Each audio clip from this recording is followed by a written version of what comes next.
GDPstrategy.com.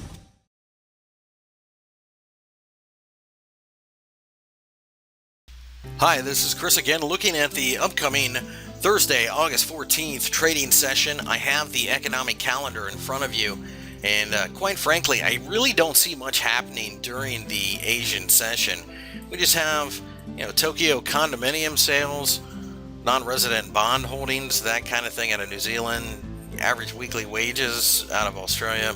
Really not a whole lot to look at. That being the case, I'm actually paying attention to the European German gross domestic product numbers. A disappointment here will be very interesting to me because the euro dollar is sitting right above the 133 handle. We had a very negative session during the day on Wednesday as we tried to rally and then just simply turned everything back around, gave it all up. I think at this point in time, the euro basically just needs a little bit of a shove in the form of bad news to break down. We get that out of the GDP numbers, that might be all it takes. The Eurozone gross domestic product numbers come out as well, but Germany's really the crown jewel of the European economy. So really, if these come in very disappointing, we're not going to wait until that comes out.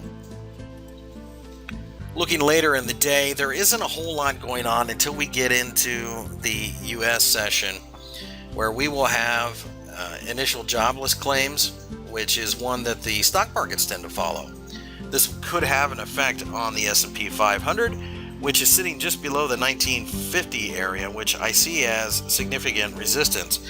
If we can get above there, the market could very easily go to the 1990 level, which is a staging level for a breakout above the 2000 level, which of course would be very bullish in a long-term sense.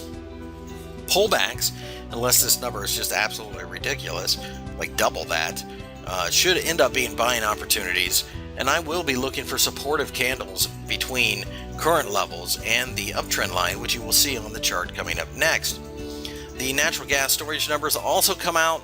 That's a number that will affect the nat gas markets directly, which sold off rather drastically during the Wednesday session. A poor demand number for nat gas will only add fuel to that fire, and we should see the nat gas markets make a beeline for the 375 level.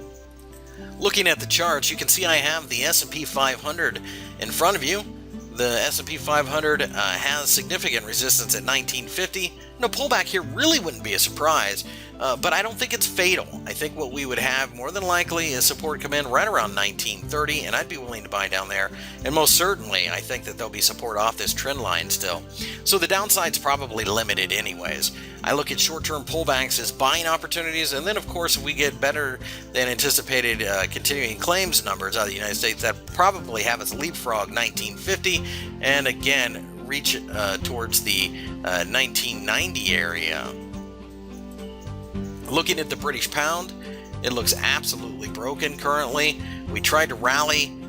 Confusion out of the Bank of England suggests that we may actually see quantitative easing. So I think we're going to the 1.65 level.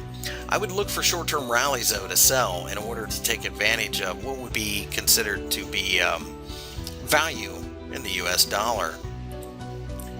Looking at the euro dollar, you can see we tried to rally as well. Horrible looking candle. A shooting star at the bottom of a downtrend in clustering tells me that the selling pressure is stepping up.